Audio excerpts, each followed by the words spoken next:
Okay, तो आज के इस वीडियो में हम लोग करने वाले हैं math class seventh R S Agarwal book से एक्सरसाइज 20 ए का क्वेश्चन नंबर 2 को। देखो क्वेश्चन 2 जो है वैसे तो बहुत ही आसान है, बस डायगोनल हो जाने से बच्चे लोग को इतना ज़्यादा कंफ्यूजन हो रहा है कि इनका सॉल्यूशन कैसे निकाले सर। मेरे पास भर भर का कमेंट आ रहा है कि सर क्वेश्चन 2 को भी एक बार बना दीजिए, बता दीजिए कैसे बनेगा। कोई दिक्कत नहीं है, देखो यहाँ पे क्वेश्चन 2 के लिए जो है क्वेश्चन पहले पढ़ लेते हैं। कह रहा है find the area of the rectangular plot. एक रेक्टेंगुलर प्लॉट है, मान लेते हैं यही वो प्लॉट है, ठीक है। कह रहा है कि one side of which is 48 metre. किसी भी एक साइड को, चाहे वो ये साइड हो चाहे वो ये साइड है, मान लेते हैं 48 मीटर का है, ठीक है। लंबा है, ये ज़्यादा बड़ा दिख रहा है तो 48 इसे हम लोगों ने मान लिया ताकि सुविधा रहे, ठीक है। और ये बोल रहा है कि डायगोनल जो है वो 50 मीटर का है। ये जो यहाँ से यहाँ मिला है लेंथ, ये वाला से ये वाला। देखो किसी भी रेक्टेंगल, किसी भी स्क्वायर, कोई भी फिगर या फिर कोई भी शेप क्यों नहीं हो, उसका जब हम लोग अपोजिट एंड को या फिर अपोजिट वर्टेक्स को जो है हम लोग ज्वाइन कराते हैं तो उस लाइन को हम लोग डायगोनल बोलते हैं। समझ में आ रहा है? तो यहाँ पे वही केस बोला है कि डायगोनल तुम्हें 50 दे दिया, ये दे दिया तुम्हें 50 मीटर। अब तुम्हें कह रहा है कि एरिया बताइए रेक्टेंगुलर प्लॉट का क्या होगा। ये जो तुम प्लॉट देख रहे हो यहाँ से यहाँ यहाँ तक, इसका हमें एरिया बताकर दिखाइए कितना होगा। कोई दिक्कत नहीं है, एक लेंथ हमें मालूम है, अगर हमें ब्रेथ मालूम चल जाएगा तो हम लोग आसानी से निकाल लेंगे। अब देखो कोई भी रेक्टेंगल जो है, किसी भी तरीके का रेक्टेंगल, वो जो है तुम्हारा हर एक एंगल पे जो है, हर एक कोण पे जितना भी उसका एंगल बनता है वो 90 डिग्री का मेजरमेंट बनता है। हर ये जितना भी कोण देख रहे हो ये सारा जो है 90 डिग्री का बनता है। और तुम्हें मालूम होगा, तुम्हें पाइथागोरस थ्योरम, पाइथागोरस क्या होता है, तो वो जो है H square is equal to P square plus में बी स्क्वायर, ये कुछ जाना पहचाना सा लग रहा है। यही है तुम्हारा पाइथागोरस थ्योरम, ठीक है। तो पाइथागोरस थ्योरम जो है कहता है कि अगर हाइपोटेनस का स्क्वायर हम लोग कर दें तो परपेंडिकुलर का स्क्वायर और बेस का स्क्वायर का सम के इक्वल हो जाएगा। तो देखो ये हमारा राइट एंगल है और राइट एंगल का अपोजिट वाला ही एंगल जो साइड जो है वो हाइपोटेनस होता है। तो ये हमारा हाइपोटेनस, यानी अगर हम लोग 50 का स्क्वायर कर दें तो ये इक्वल होगा परपेंडिकुलर यानी इसके स्क्वायर और बेस यानी इसके स्क्वायर के। समझ में आ रहा है? तो एक बार इसे क्लियर करते हैं और अच्छे से इसका सॉल्यूशन निकालते हैं, ठीक है। और जैसे ही हम लोग बेस का वैल्यू निकालेंगे वैसे ही हमारा जो वैल्यू है, सॉरी परपेंडिकुलर का वैल्यू निकालेंगे वैसे ही हमें मालूम चल जाएगा ब्रेथ का, ठीक है। और सिंपल एरिया का फॉर्मूला डाल के आसानी से निकाल लेंगे। देखो हम लोगों को पहले फिगर एक बार और बनाना होगा, तो सिंपल सा हमें बनाया बनाया सब फिगर मिलेगा यहाँ पे, हम लोग बना लेंगे, ठीक है। तो ये रहा तुम्हारा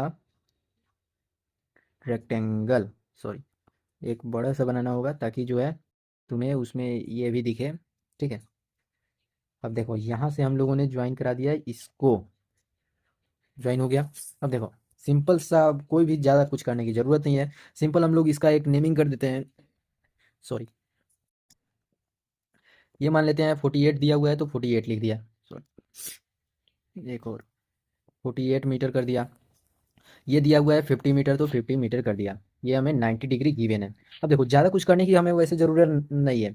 और ये हमारा एच हो जाएगा, ये हमारा पी हो जाएगा और ये हो जाएगा बेस। तो बाई यूजिंग यहाँ पे लिखेंगे let A B C D is a rectangle, ठीक है। ये ए है, इज ए रेक्टेंगल, ठीक है। अब यहाँ पे हम लोग कर देंगे कि वैसे तो लिखना चाहो तो लिख सकते हो A B is equal to 48 metre, लेकिन वैसे कुछ ज़्यादा जरूरी नहीं है। सिंपल सा क्वेश्चन पूछा है तो सिंपल सा आंसर हम लोग देने वाले हैं। तो सबसे पहले हम लोग यहाँ पे कर देते हैं A B is equal to 48 metre, और यही जो वैल्यू है तुम लिख सकते हो ये बेस के वैल्यू के इक्वल है, base is equal to 48 metre. फिर लिखोगे B C is equal to P is equal to, अभी नहीं मालूम है तो पी को पी ही रहने दो। अब यहाँ पे हम लोग एच यानी A C is equal to H यानी 50 मीटर। अब बाई यूजिंग यहाँ पे लिख लो, by using Pythagoras Pythagoras theorem,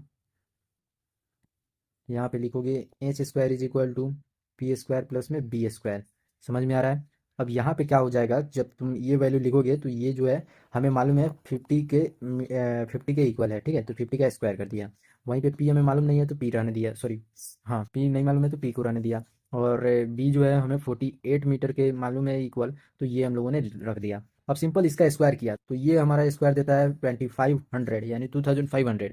और वहीं पे तुम इसका स्क्वायर करोगे 48 का तो ये देगा 2304 यानी 2304, ठीक है। तो पी स्क्वायर हमें चाहिए, ये वैल्यू हमारा दे देगा। ये अगर हम लोग, अगर हमें ये वैल्यू चाहिए तो इसे हमें इधर लाना पड़ेगा, तब जाके सॉल्यूशन हमें मिल पाएगा। तो सिंपल उसे लिखते हैं। 2500 में से हम लोगों ने 2304 को घटा दिया, तो यहाँ पे तुम देखोगे क्या कि ये वैल्यू तुम्हारा बन जा रहा है 196। ये जीरो में से 4 नहीं जाएगा, 10 में से 4 गया, 6 बचा, ये वैल्यू 9 हो गया, 9 में से 0 गया तो 9, फिर ये वैल्यू 4 बचा, 4 में से 1 गया तो ये सॉरी 4 में से 3 गया तो 1 बचा। अब देखो पी जो है अब हमें निकालना है, तो ये चला जाएगा रूट अंडर इसके ऊपर 196, ये वैल्यू हमें दे देगा कितना 14। पी का वैल्यू तुम्हें 14 मालूम चल गया, तो ये जो लेंथ है तुम्हें, ये तुम्हें मालूम चल गया कितना 14 मीटर का। ठीक है, अब सिंपल यहाँ पे तुम्हें लेंथ और ब्रेथ मालूम चल गया है। लेंथ और ब्रेथ कितना आया है, तो लेंथ तुम्हें मालूम है 48 मीटर का, ब्रेथ तुम्हें मालूम चल गया कितना 14 मीटर का। ठीक है, अब simple area of rectangular plot लिख लो। Area of rectangular plot is equal to L into B होता है, तो ये वैल्यू तुम्हारा 48 और इंटू में तुम कर दो 14, ये मीटर स्क्वायर में आएगा वैल्यू। यूनिट लिखना बहुत ही ज़्यादा जरूरी है, मीटर स्क्वायर नहीं लिखोगे तो गलत हो जाएगा। अब सिंपल इसे मल्टीप्लाई कर दो, मल्टीप्लाई करने पे कितना आएगा, तो ये वैल्यू तुम्हारा बन जाएगा मल्टीप्लाई करने के बाद 672। ठीक है, 672 मल्टीप्लाई करके तुम चेकआउट कर सकते हो। और अगला जो वीडियो होगा वो क्वेश्चन नंबर 3 के ऊपर होगा। सारे वीडियोज जो इस एक्सरसाइज से रिलेटेड है उन सभी कोई का वीडियो का लिंक तुम्हें डिस्क्रिप्शन में देखने को मिल जाएगा, और सारे के सारे वीडियोज जो है तुम्हें प्लेलिस्ट में भी देखने को मिल जाएंगे, तुम डायरेक्ट प्लेलिस्ट से भी जाकर विजिट कर सकते हो। यहाँ तक देख चुके हो तो वीडियो को लाइक करो, चैनल पर नए हो तो सब्सक्राइब कर देना। मिलते हैं अगले वीडियो के साथ जिसका लिंक तुम्हें डिस्क्रिप्शन में देखने को मिलेगा। फिलहाल